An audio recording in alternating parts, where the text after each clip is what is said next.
There comes a time in life when you realize something brutally real. No one is going to come to save you. No matter how much you complain, how much it hurts, or how many excuses you make, the world does not stop to wait for you. Life goes on with or without you. And there, right at that point, you have to make a decision. To continue being a slave to your impulses, your emotions, your past, or to start taking control, not of the outside world, but of yourself. Because true transformation does not begin when you change what surrounds you, but when you decide to change what's inside you, your way of thinking, your way of acting, your way of seeing life. And that's not easy, because it involves stopping blaming others, dropping the excuses, and becoming 100% responsible for what you do with your life. This is not a self-help video with nice phrases to make you feel good for a while. It's a straightforward guide to toughen you up mentally, to develop real discipline and build a purpose that makes sense even when everything gets tough. It's based on the principles of Stoicism, a practical, raw, and powerful philosophy, combined with success psychology and personal development, all focused on the real, on what you can control. And no, it's not going to be comfortable. But if you're tired of not moving forward, of feeling like you're going around in circles, and you're ready to start building a strong, disciplined, and focused version of yourself, then this is the way. Because changing your life from the inside is not a luxury, it's an urgency, and it starts today. 1. Make yourself your daily mission. Imagine that you are an abandoned building in the middle of a big city. The walls are cracked, the roof leaks, the stairs are half fallen. Nobody wants to enter, nobody stops to look. But what nobody knows is that beneath the rubble, there are still solid foundations. There is still potential, only nobody is going to come and rebuild you. Nobody is going to invest their time in that, because that building is you. And if you don't decide to start restoring it, nobody else will. Making yourself your daily mission is becoming the architect of your own life. It's about stopping looking for validation, motivation, or drive from outside. It's about realizing that if you don't take yourself seriously, the world won't either. And that hurts, because it implies accepting that the state you are in today is your responsibility. Not entirely, perhaps, but enough to change it, to do something about it. Most people live with their energy focused on everything but themselves, worried about other people's opinions, distracted by empty things, burning hours in cycles that don't build anything. But you're not here to live as a spectator, you're here to be the protagonist. For each day, to be a brick that you place with intention, an improvement, a decision, a firm step towards the person you know you can be. It's not about doing extraordinary things, it's about being consistent with what you can control. Your discipline, your focus, your character. It doesn't matter if today you are far from where you want to be. The important thing is that you start walking towards it, to build yourself from the inside, and that implies being brutally honest with yourself. What are you failing at? What are you postponing? What parts of you are you ignoring for comfort? The Stoics said that excellence is not achieved all at once, but with small acts repeated every day. Making yourself your daily mission is that. Choosing yourself, taking care of yourself, demanding from yourself, not from punishment, but from commitment, because you understand that your mental peace, your emotional strength, and your future are being shaped by what you do today, with each habit, with each decision. This also means cutting excuses. You don't have time, but you spend hours on social networks. You're tired, but you always find energy for what doesn't contribute anything to you. It's not about blaming yourself, it's about waking up. To see that you yourself are your biggest obstacle, but also your biggest solution. Make yourself your daily mission. Wake up with intention. Ask yourself, what can I do for myself today? What version of me do I want to feed?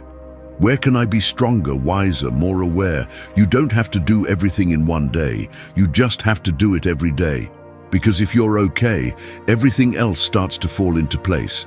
If you take yourself seriously, the world starts to take you seriously. If you invest in yourself, life starts to respond differently. So start today. Not when you feel ready, not when everything is aligned. Today. Because nobody is going to rebuild that building for you. But if you decide to do it yourself, brick by brick, one day you're going to look back and you're not going to recognize who you were. And that, believe me, is worth every effort. 2. Forge your character as if your life depended on it. Your character is like armor forged by hammer blows. It cannot be bought, it cannot be inherited, it cannot be improvised. It is built slowly, blow by blow, decision after decision, and like all real armor, it only shows its true value in the midst of battle, not on calm days, not when everything flows, but when the world hits you and you decide not to break. Nowadays, many talk about self-esteem, confidence, self-love. But few talk about character, because character is not comfortable, it is not easy, it is not instantaneous, it is uncomfortable, it demands, it hurts, it forces you to look at yourself in the mirror and accept that you are not yet made, that there are parts of you that are still loose, immature, weak, and if you do not do something about it, those parts will drag you down every time life demands strength. Forging character is building your center, your core, that part of you that does not depend on what others say or how things turn out or whether you feel like it or not. It is acting according to your values even when no one is watching. It is doing the right thing even if no one recognizes it. It is standing firm when everything around you crumbles. The Stoics taught that character is everything, that you cannot control what happens outside, but you can always control who you are in the face of it. And that is what makes you free, because when your character is well forged, you do not need to pretend, you do not need to please, you do not need to chase after every emotion. You have an axis, you have a standard, and you live up to that standard. But building that requires sacrifice. It requires that every day you make difficult decisions, that you discipline yourself, that you do not sell yourself for instant pleasure, that you do not exchange integrity for approval, that you say no when everything inside you screams yes, that you get up when you fall, even if it hurts, even if it is hard, even if you are alone.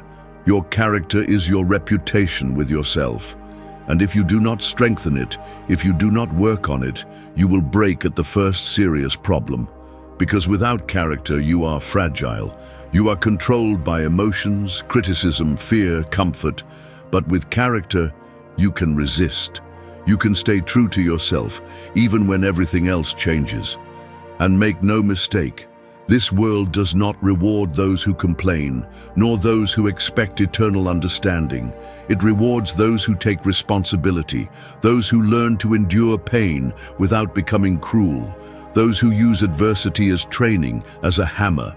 Because every time you face something difficult without losing your essence, you are tempering your armor. You are becoming someone who does not break. Forge your character as if your life depended on it. Because, in many ways, it does. Your decisions, your relationships, your success, your emotional stability, everything is supported by who you are when no one forces you to be. So don't seek comfort, seek integrity. Don't seek validation, seek inner strength. Don't seek excuses, seek improvement. And do it every day, in the smallest things, in the invisible, in the difficult. Because that way, little by little, without realizing it, you will become someone worth counting on. Someone who trusts himself, not for what he appears to be, but for what he has built within. And that version of you will not only survive, it will lead, it will inspire, and it will leave a mark. 3. Kill the dependence on motivation. Imagine you're in the middle of the desert. There's no shade, no marked paths, no one to tell you where to go. The sun is burning you, your body feels heavy, and everything in you screams to stop. But you know that if you stop, you stay there, and if you stay there, you die, so you move on. Not because you want to, not because you feel inspired, but because there's no other choice. It's that simple, it's that raw. That's the problem with motivation. It's like the weather. Sometimes it's there, sometimes it's not. It's volatile, unstable, capricious. And if you base your discipline on motivation, you're lost. Because there will be days, more than you think, when you don't feel like doing anything. Days when everything inside you will tell you to rest, to leave it for tomorrow, that you've done enough. And if you listen to that voice every time, you'll never get anywhere. Motivation can be a spark, but it should never be the engine, because if you only train when you feel like it, if you only work on yourself when you feel inspired, if you only give your best when you're applauded, then you're not committed. You have an emotional hobby, and emotional hobbies don't build strong lives. You have to be able to move on when you're tired, to stand firm when you don't see results, to be consistent even when everything seems monotonous.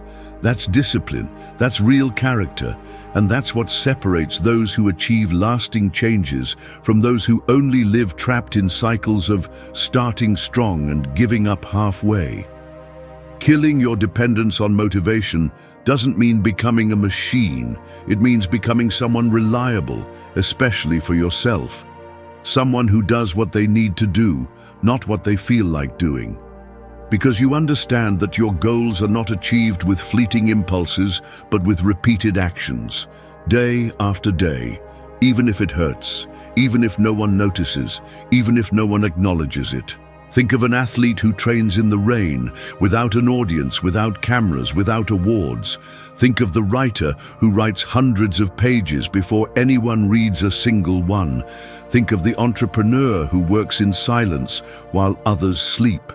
They don't do it for motivation. They do it because they know that's the only way, because they understand that the result is the consequence of constant work, not momentary enthusiasm. Your mind will give you 1,000 excuses. It will tell you that you're exhausted, that you're not inspired, that it's not the right time. Ignore it, because you don't need to feel ready. You need to act. You need to have a system, a routine, a commitment to yourself that doesn't depend on how you woke up today. And that's not built overnight. It's built by failing, adjusting, insisting. You're not here to do the easy thing. You're here to do what's necessary. So stop waiting for something or someone to motivate you. Stop relying on videos, quotes, or moods. Create your own momentum with your actions, with your discipline, with your daily decisions. Because when you kill the dependence on motivation, you free yourself. You become unstoppable. And that, in this world full of people who only act when they feel good, puts you 10 steps ahead. 4. Train your mind to respond, not to react. Your mind is like a city during rush hour. There's noise, chaos, yelling, honking everywhere. Everything happens at the same time. And if there's no control system, an internal traffic light, a center that organizes that disorder, crashes are inevitable. That's what happens inside you when you don't train your mind. Every emotion is a car without brakes. Every thought is a dead-end street, and you're stuck in traffic, not knowing where to move. Reacting is letting that chaos dominate you. It's acting instantly, without thinking, without measuring. It's responding to pain with more pain, to anger with yelling, to frustration with abandonment. And as long as you keep reacting to everything, you'll be like that collapsed city, exhausted, stressed, out of control. Responding, on the other hand, is having control over the traffic. It's bringing order where there was only chaos before. It's stopping for a second before speaking, before acting, before exploding. It's having clarity amidst the noise. But you're not born with this. It's trained. It's built.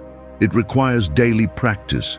It requires observing yourself honestly and accepting that many times you've been a slave to your impulse, that you've said things you didn't want to say, that you've acted in ways that hurt you and others, not to punish yourself, but to understand that you can no longer continue living on autopilot. Training the mind is learning to stop, to question yourself, to direct what you feel instead of letting it drag you. Because feeling is not the problem. Feeling is human. The problem is letting emotions dominate you as if you were a puppet, and that, although normalized, is weakness. A strong person is not one who doesn't feel, but one who feels intensely yet knows how to respond. The one who doesn't let the internal fire carry them away, but channels it. Who can be furious and still choose silence. Who can be sad and still act responsibly. Who can be afraid and still take the step. You don't need to turn off your emotions. You need to know how to read them.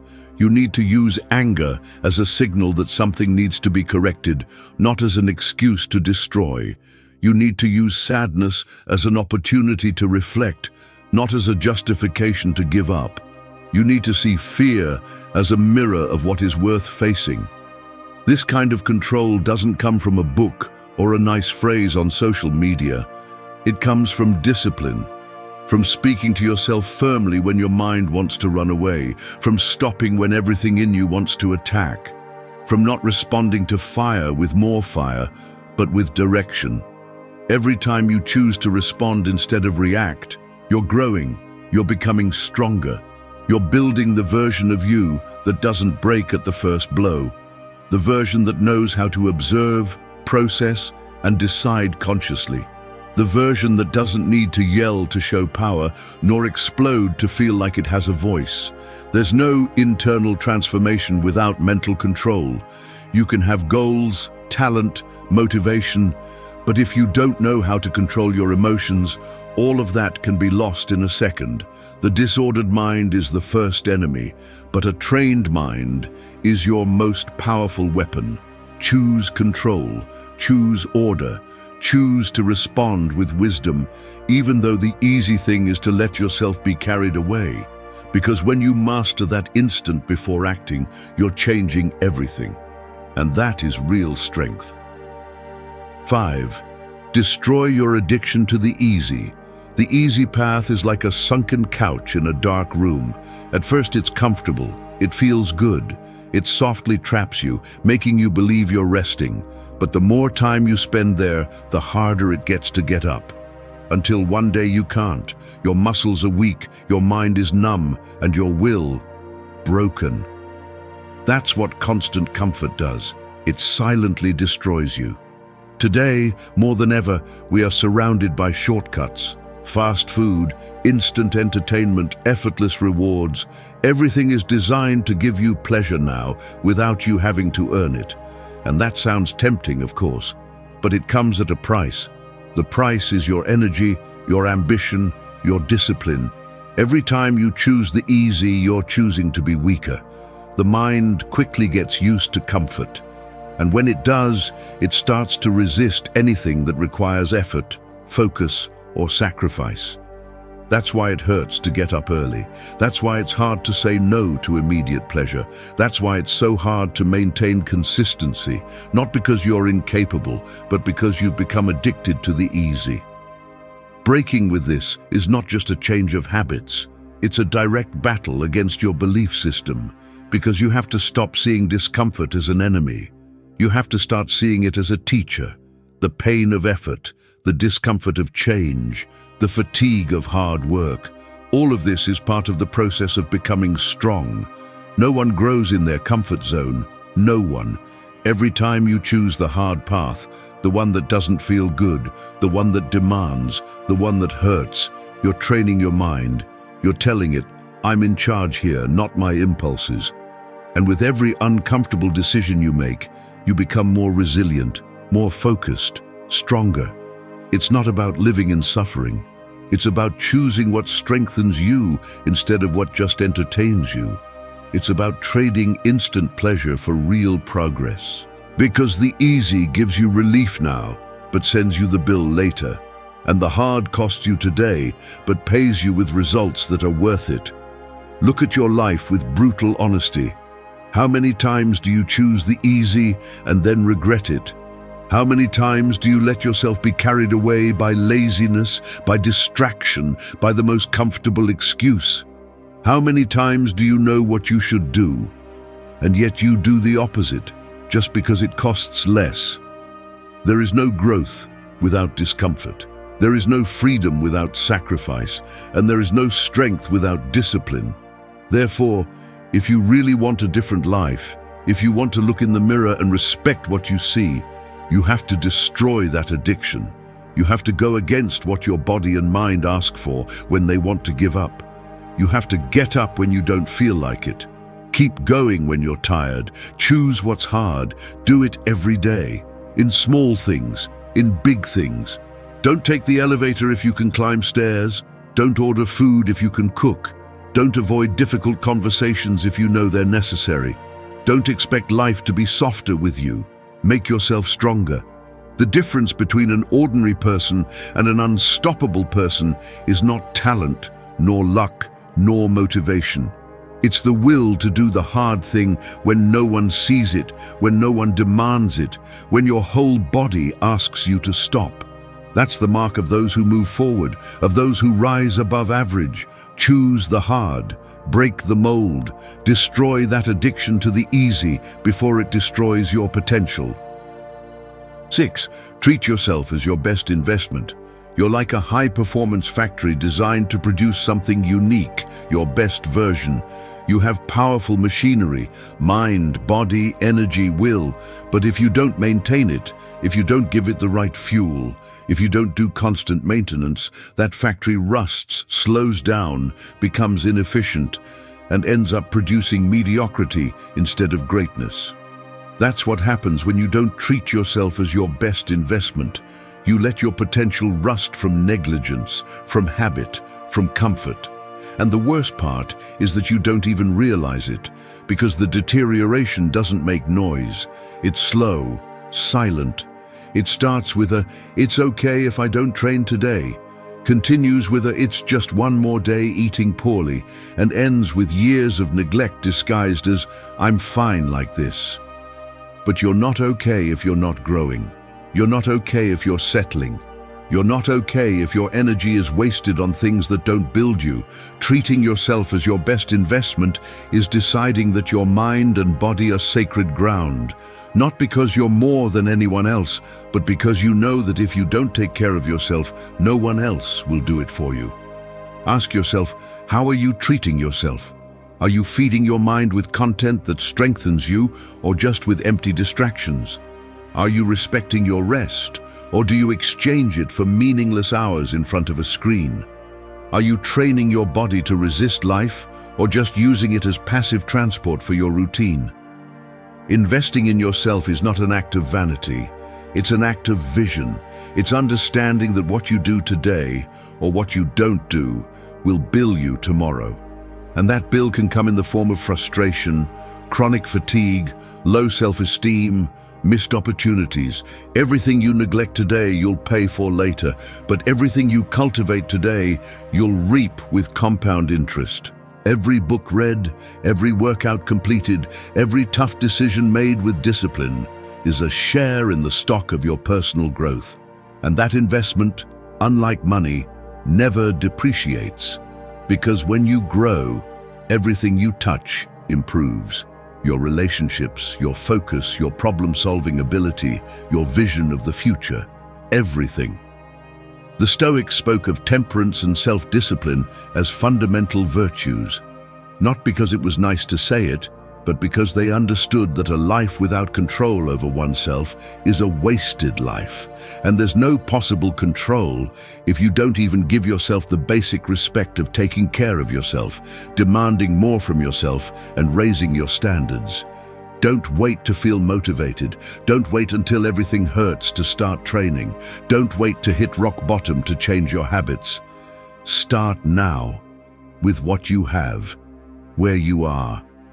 Decide that you're going to treat yourself as you would treat an elite athlete, a high-impact leader, a brilliant mind, because that's what you are or can be if you decide to invest in yourself as you deserve. Treating yourself as your best investment is an act of personal leadership. It means understanding that you are your most valuable resource, that there's nothing more profitable than strengthening your character, your body, your mind, and that every day is an opportunity to increase that value or to lose it. Do the math. How much are you gaining from the way you're treating yourself? And how much are you losing? The answer is in your energy, your focus, your outcome.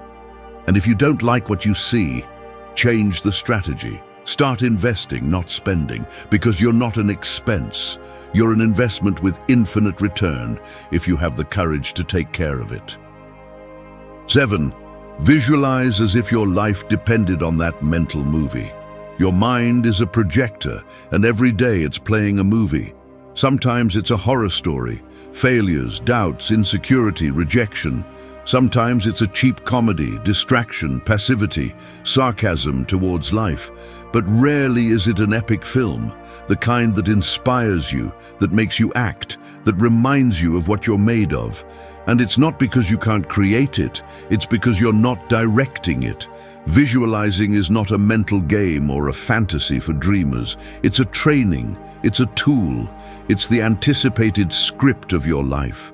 And most importantly, your mind does not distinguish between what it intensely imagines and what it truly experiences.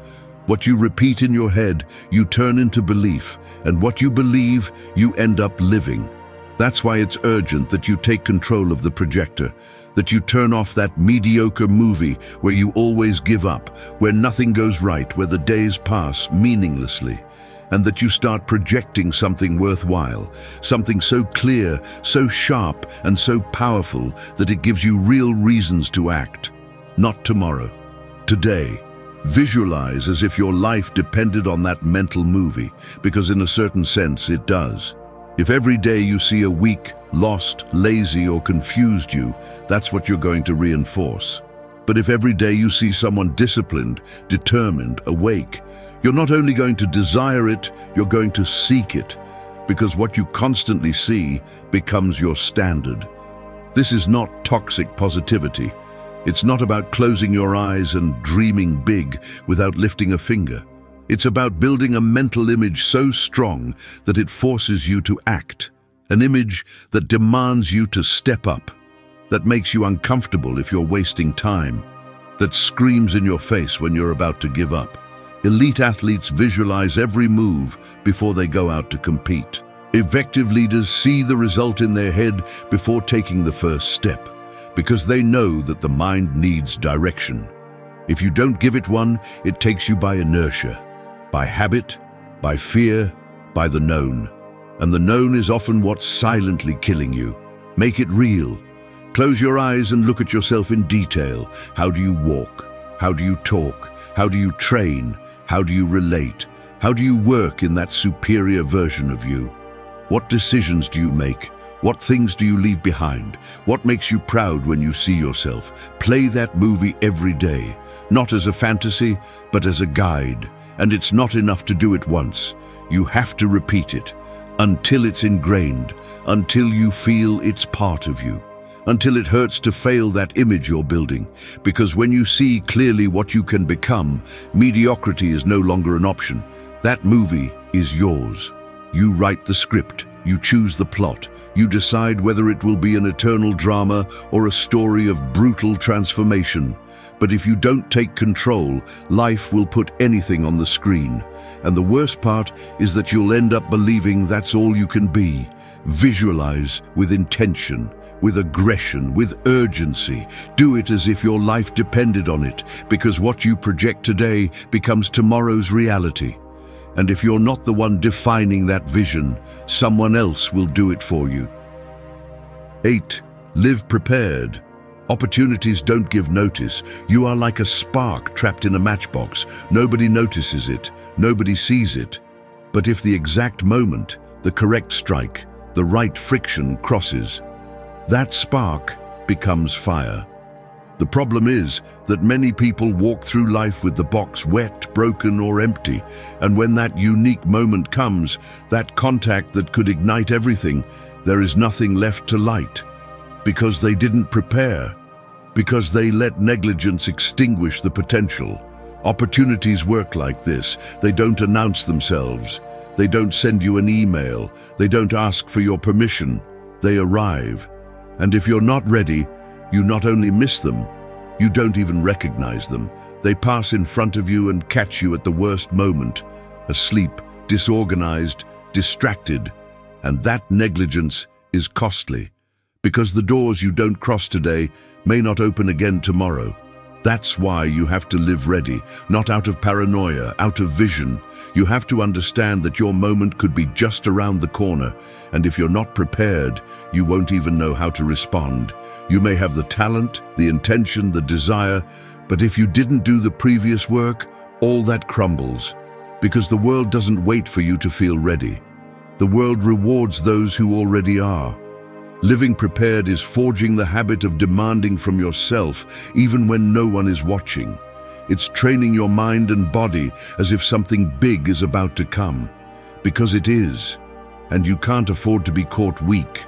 You can't afford to be caught improvising. Because opportunities don't come back, and if they do, they're not the same. The Stoics spoke of practicing adversity in times of calm, of not falling asleep in comfort, of having a trained spirit even when everything is going well, because they knew that everything changes, that everything can break at any moment. And when that happens, those who prepared move forward. The rest break. Now, it's not just about being ready for the blows. You also have to be ready for the good. What happens if you are offered the position you wanted, but you don't have the skills? What happens if the right person appears, but you don't even know who you are yet?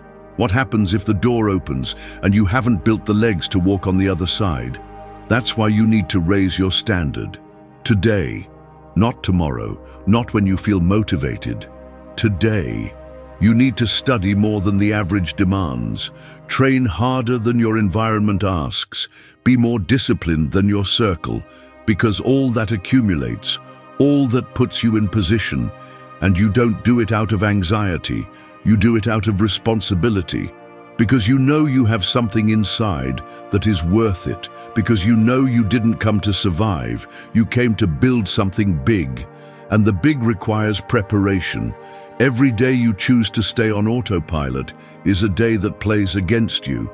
Every habit you postpone is a tool you won't have when you need it most. And every minute you waste is time that doesn't come back. So get in mental, emotional, spiritual shape. Do it as if your life depended on being ready, because in a way it does. Success is not for those who desire it. It's for those who prepare before it arrives.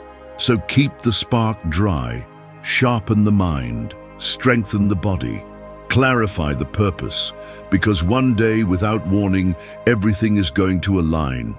And when that happens, there will only be one question that matters. Are you ready? Thank you for staying until the end of the video. If you watched the whole thing, comment, "I am Stoic," as our secret signal to know that you're a true student of Stoicism. Don't forget to subscribe and give the video a like if you enjoyed it. See you in the next video, and remember, keep cultivating your Stoic mind.